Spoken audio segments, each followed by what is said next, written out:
सभी को नमस्कार, सुप्रभात। दिन की शुरुआत आज के करंट अफेयर एंड न्यूज़ के साथ चलिए शुरू करते हैं। नेशनल पीएम मोदी आसाम में एयर स्ट्रिप का उद्घाटन करेंगे। 14 फरवरी को पीएम नरेंद्र मोदी कई प्रोजेक्ट का उद्घाटन करने आसाम के दौरे पर जाएंगे। इसमें 4.4 किलोमीटर एयर स्ट्रिप का उद्घाटन भी शामिल है। एयर स्ट्रिप NH 127 के 4.4 किलोमीटर लंबे हिस्से पर बनाई गई है। ये भारत की पहली इमरजेंसी लैंडिंग फैसिलिटी ELF है। ELF युद्ध या आपात स्थिति में सेना और सिविल विमान दोनों के लिए इस्तेमाल की जा सकती है। इससे पहले राजस्थान, उत्तर प्रदेश और तमिलनाडु में भी ELF बनाई है। युद्ध में अगर एयरपोर्ट क्षतिग्रस्त हो जाए तो ELF विकल्प बन सकते हैं। बाढ़ या प्राकृतिक आपदा में राहत सामग्री पहुंचाने के लिए भी ELF से उड़ान भरी जा सकती है। पूर्वोत्तर जैसे दूर दराज क्षेत्रों में ये सुरक्षा बढ़ाता है। पीएम मोदी अपनी यात्रा के दौरान गुवाहाटी और उत्तरी गुवाहाटी को जोड़ने वाले कुमार भास्कर वर्मन पुल का उद्घाटन करेंगे। पीएम 100 इलेक्ट्रिकल बसें आसाम राज्य को सौंपेंगे। अमीन गांव का हाइपर स्केल डेटा सेंटर का भी शुभारंभ करेंगे। पीएम की मौजूदगी में राइफल और सुकोई लड़ाकू विमान एक स्पेशल एरियल डेमो करेंगे। इसमें विमान हाईवे से ही लैंडिंग और टेक ऑफ दिखाएंगे। डेमो करीब 30 से 40 मिनट का होगा। देश में 9 सितंबर 2021 को राजस्थान के Barmer Jalore highway NH 25A पर देश की पहली इमरजेंसी लैंडिंग स्ट्रिप बनाई गई थी। मोरान में बना इमरजेंसी लैंडिंग फैसिलिटी ELF पूर्वोत्तर राज्य का पहला है। नेक्स्ट, निधन। पूर्व पत्रकार और विधान परिषद सदस्य P रमैया का निधन। 10 फरवरी को कर्नाटक विधान परिषद के पूर्व सदस्य और पत्रकार P रमैया का निधन हो गया है। वे 92 साल के थे।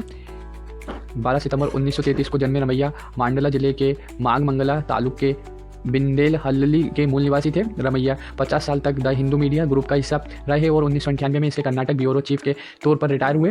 पत्रकार के तौर पर रमैया ने स्पोर्ट से लेकर पॉलिटिक्स तक कई क्षेत्रों में कवर किया। रमैया ने कर्नाटक पत्रिका अकेडमी, राज्य मान्यता समिति, दूरसंचार सलाहकार समिति के मेंबर के तौर पर भी काम किया। रमैया को कर्नाटक मीडिया अकेडमी पुरस्कार, राज्योत्सव पुरस्कार से सम्मानित किया गया है। 2022 में रमैया ने कन्नड़ में एक संस्मरण नानू हिंदू जारी किया था। नेक्स्ट, भारत और चीन ने पहली बार रणनीति बैठक की। 10 फरवरी को भारत और चीन ने पहली बार नई दिल्ली में रणनीतिक बैठक की। 2020 में गलवान घाटी में दोनों देशों के बीच हुई झड़प के बाद ये पहली स्ट्रेटेजिक बैठक है। भारत के विदेश सचिव विक्रम मिस्री और चीन के कार्यकारी उप विदेश मंत्री मा जाओशू बैठक में शामिल हुए। दोनों देशों ने क्षेत्रीय और अंतर्राष्ट्रीय मुद्दों पर चर्चा की। साथ ही एक अपडेटेड एयर सर्विसेज एग्रीमेंट को जल्द ही अंतिम रूप देने की जरूरत पर भी दोनों देश राजी हुए। बीजिंग ने कहा है कि दोनों देशों को एक दूसरे को राइवल के बजाय कोऑपरेटिव पार्टनर और खतरों के बजाय विकास के मौकों के तौर पर देखना चाहिए। बैठक में दोनों देशों के बीच एक संवेदनशील मुद्दों को छोड़कर विकास के मुद्दों पर संबंध बेहतर बनाने की चर्चा हुई। दोनों देशों ने 2026 और 2027 में ब्रिक्स की अध्यक्षता के दौरान एक दूसरे के काम का समर्थन करने पर भी सहमति जताई।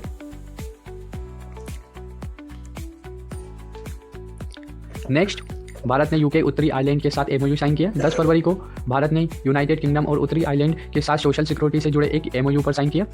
विदेश सचिव विक्रम मिस्री और भारत में बिटरीन हाई कमिश्नर लिंडी कैमरन ने नई दिल्ली में समझौते पर साइन किया। MOU के तहत दोनों देशों में एम्प्लॉय एक दूसरे की टेरिटरी यानी क्षेत्र में काम कर रहे लोगों की सोशल सिक्योरिटी के लिए काम करेंगे। सोशल सिक्योरिटी का मतलब है कि नौकरी पेशा लोगों के लिए हेल्थ, एक्सीडेंटल इंश्योरेंस जैसी सुविधा। भारतीय कंपनी अक्सर प्रोजेक्ट के लिए एम्प्लॉय को ब्रिटेन भेजती हैं। अब तक के ऐसे एम्प्लॉयज़ को दोनों देशों की सोशल सिक्योरिटी फॉलो करनी होगी। MOU के बाद दोहरे सोशल सिक्योरिटी पेमेंट को खत्म कर दिया गया है। अब दोनों देशों के एम्प्लॉय को क्रॉस बॉर्डर पर देश एक दूसरे देशों के नागरिकों को सोशल सिक्योरिटी देंगे।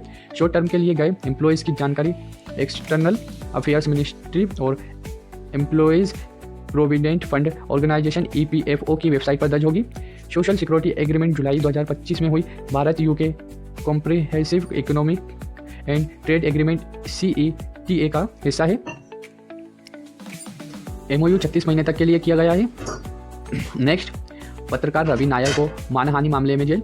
11 फरवरी को मानसा, गांधीनगर, गुजरात की एक मजिस्ट्रेट अदालत में अडानी एंटरप्राइजेज लिमिटेड द्वारा दायर आपराधिक मानहानि मामले में पत्रकार रवि नायर को 1 साल की जेल की सजा सुनाई और 5,000 रुपये जुर्माना लगाया है। रवि को भारतीय दंड संहिता की धारा 499 और 500 के तहत जेल की सजा सुनाई गई है।